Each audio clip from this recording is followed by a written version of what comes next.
Terima kasih Anda masih bersama dengan kami. Bagi Anda yang baru saja bergabung, kami hadirkan kembali 3 berita utama hari ini. Rumah 3 pintu yang diduga dijadikan gudang penampungan bahan bakar minyak ilegal hangus terbakar.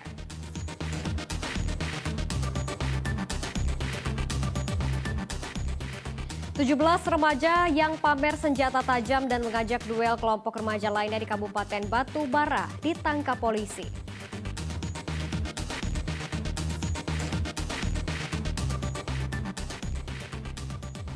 Diduga cemburu, seorang pria tega membacok mantan istrinya di tengah jalan di Kabupaten Deli Serdang.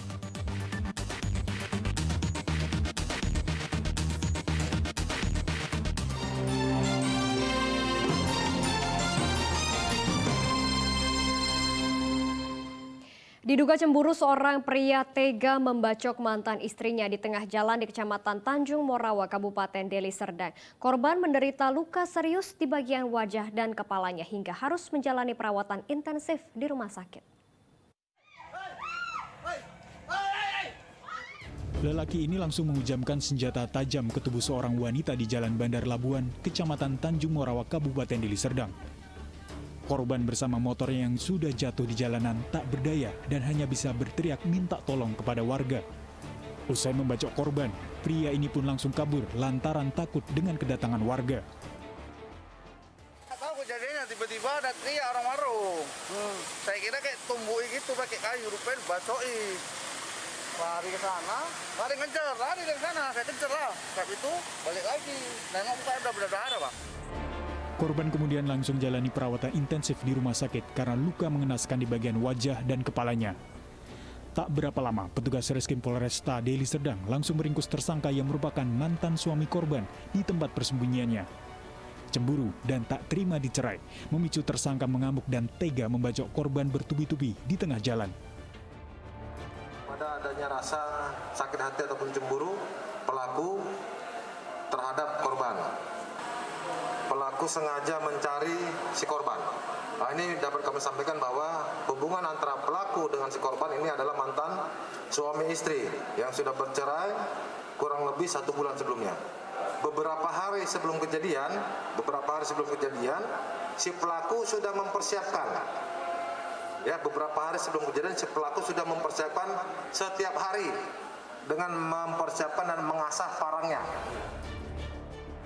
Atas perbuatannya, tersangka terpaksa merasakan dinginnya lantai penjara. Tersangka terancam pasal percobaan pembunuhan dan penganiayaan berat dengan hukuman 14 tahun penjara. Muhammad Hamdani melaporkan dari Kabupaten Deli Serdang. Pasca peristiwa pembacokan yang terjadi di Jalan Bandar Labuhan, Kecamatan Tanjung Morawa, Kabupaten Deli Serdang, korban hingga kini masih menjalani perawatan secara intensif di unit layanan gawat darurat RSUD Amri Tambunan. Memohon meminta bantuan doa dari para semua teman-teman. Korban masih terbaring dengan wajah dibalut perban pasca menjalani operasi akibat luka bacok yang dilakukan oleh mantan suaminya pada Senin pagi lalu. Korban dirawat di Rumah Sakit Umum Daerah Amri Tambunan, Kabupaten Deli Serdang. Saat ini kondisinya masih belum stabil hingga Rabu pagi. Sebelumnya pada Senin pagi lalu diketahui korban atas nama Dewi Daliana menerima serangan membabi buta dari mantan suaminya, Sumartono, karena cemburu dan tidak terima dengan keputusan sang mantan istri menceraikannya. Kondisinya sedang dalam perawatan oleh dokter spesialis kita dan sedang dilakukan tindakan. Cuma untuk lebih jelasnya, karena ini kasus masih dalam penanganan penyidik, jadi kami tidak bisa memberikan informasi secara lebih detail. Tersangka kini dijerat dengan pasal percobaan pembunuhan dan atau penganiayaan berat yang direncanakan terlebih dahulu dengan ancaman hukuman 14 tahun penjara. Muhammad Hamdani melaporkan dari Kabupaten Deli Serdang. Kenaikan harga bahan bakar minyak membuat sebagian pemilik usaha perahu penyeberangan antar pulau di Kabupaten Langkat terpaksa menaikkan tarif penyeberangan. Kenaikan tarif tidak hanya untuk penumpang saja, tapi tarif angkutan barang juga ikut naik hingga 50%. Pasca kenaikan harga bahan bakar minyak pada awal September 2022, pemilik usaha perahu penyeberangan antar pulau di Kabupaten Langkat terpaksa menaikkan harga tarif penyeberangan. Seperti di pelabuhan penyeberangan antar pulau di Desa Jaring Halus, Kecamatan Secanggang, Kabupaten Langkat. Di tempat ini, sebagian pemilik perahu penyeberangan sudah menaikkan tarif angkutan dari Rp10.000 per orang menjadi Rp13.000 per orang. Meski sebagian lainnya masih memberlakukan harga lama sebesar Rp10.000, namun untuk tarif barang dinaikkan sebesar 50% menjadi Rp15.000 per barang. Kenaikan tarif untuk barang juga terpaksa diberlakukan karena harga BBM di stasiun pengisian bahan bakar nelayan atau SPBN di Tanjung Pura juga mengalami kenaikan harga. Jadi untuk memenuhi harga BBM ini gimana? Apa yang dinaikkan ongkosnya? Barang aja lah. Barang aja? Biasanya berapa? Kalau bar biasa 10.000 kan 11.000. Nanti ada 5.000 ya? 50%. Ini tujuan kalau dari sini kemana aja bang? Perahu yang ada ini? Batang Bulu aja ya? Satu hari berapa kali bang? Dua kali ya? Ya, kalau solar sendiri ngambil dari mana nih bang? Dari SPBU umum? SPBU nelayan nggak ada bang? nelayan punya. Di pelabuhan ini melayani penyeberangan dari Pelabuhan Jaring Halus menuju Pelabuhan Batang Buluh di Desa Tanjung Ibus, Kecamatan Secanggang, Kabupaten Langkat. Dalam sehari bisa mengangkut penumpang sebanyak 2 kali dengan jarak tempuh sekitar setengah jam. Muhammad Hamdani melaporkan dari Kabupaten Langkat. Guna menjadikan wilayah pesisir Kota Medan menjadi wilayah asri, diselenggarakan kegiatan penanaman 2.000 bibit pohon endemik dari berbagai macam jenis buah. Kegiatan ini sekaligus sosialisasi tentang pentingnya menjaga lingkungan kepada anak usia dini. Sebanyak 2.000 bibit pohon endemik dari berbagai jenis buah ditanam di kawasan Secanang, Kecamatan Belawan, Kota Medan, dalam rangka upaya menjadikan wilayah pesisir Kota Medan menjadi wilayah yang asri. Penanaman bibit ini tak hanya berguna untuk penghijauan semata.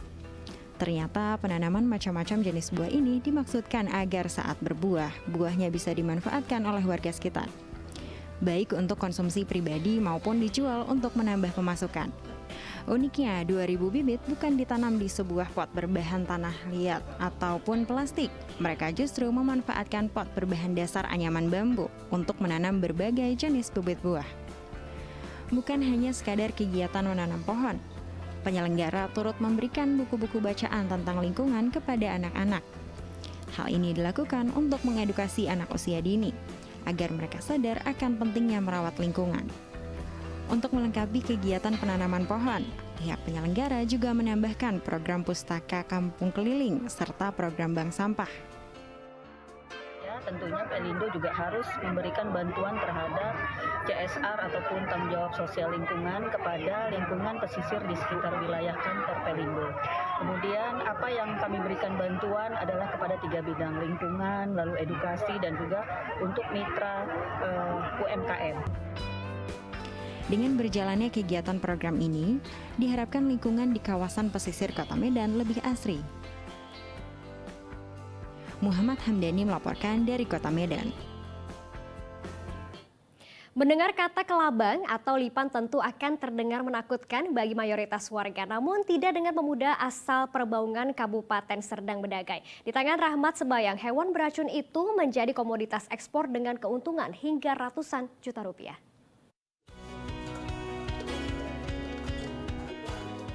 Jika mayoritas orang menghindari kelabang karena bisanya yang berbahaya, lain halnya dengan seorang pemuda di Dusun Belimbing, Desa Melati 2, Kecamatan Perbaungan, Kabupaten Serdang Bedagai. Rahmat Sebayang malah membuat kelabang jadi komoditas ekspor yang menguntungkan. Dengan mengandeng warga setempat, pemuda berdarah Batak Karo ini menekuni bisnis kelabang sejak 2015. Usaha ini merupakan warisan orang tuanya yang sudah ia pelajari sejak ia duduk di bangku sekolah. Kelabang yang ia pasarkan untuk kebutuhan pakan ikan arwana. Awalnya memang hanya di Kota Medan, namun kini merambah ke negara tetangga. Hal itu berawal saat seorang pembeli datang dan memberikan pelatihan untuk mengemas produk kelabang sesuai standar dan aturan pengiriman ke luar negeri. Kini produk kelabangnya sudah sampai ke Korea dan Cina. Ya, lama-kelamaan karena udah ada internet, kita main-main internet, kita buka-buka ternyata ada pembayar dari luar pulau ya kita hubungi aja langsung. Ternyata juga ramah, mereka juga mau turun kemari, akhirnya ya terjadi transaksi sampai keluar pulau. Melihat potensi besar dari kelabang, warga sekitar pun tertarik dan beralih profesi dari petani menjadi pemburu kelabang. Mencari kelabang di Kecamatan Perbaungan sangatlah mudah karena banyaknya area persawahan yang jadi rumah bagi kawanan kelabang. Seperti Mas Riono, pria 35 tahun ini memburu kelabang sejak matahari terbit hingga tenggelam. Ia bisa mendapatkan 30 hingga 40 kelabang perharinya. Harganya bervariasi tergantung ukuran kelabang. Untuk ukuran 15 hingga 20 cm dihargai Rp2.800 hingga Rp3.000 per ekor. Tergantung cuaca Pak, kadang apa ya, kalau anjlok ya anjlok, kadang apa ya dapat. Tergantung inilah, cuacanya ada yang dapat 40 ya dapat, 30 ya dapat juga. Dengan memanfaatkan media sosial, Rahmat semakin memperluas jaringan distribusi ke berbagai negara lainnya. Dari bisnis ini, Rahmat mampu meraup omset ratusan juta rupiah. Muhammad Hamdani melaporkan dari Kabupaten Serdang Bedagai. Dan informasi tadi mengakhiri berita Medan hari ini. Saya Janet Lee berterima kasih atas perhatian dan kebersamaan Anda. Selamat beraktivitas dan sampai jumpa.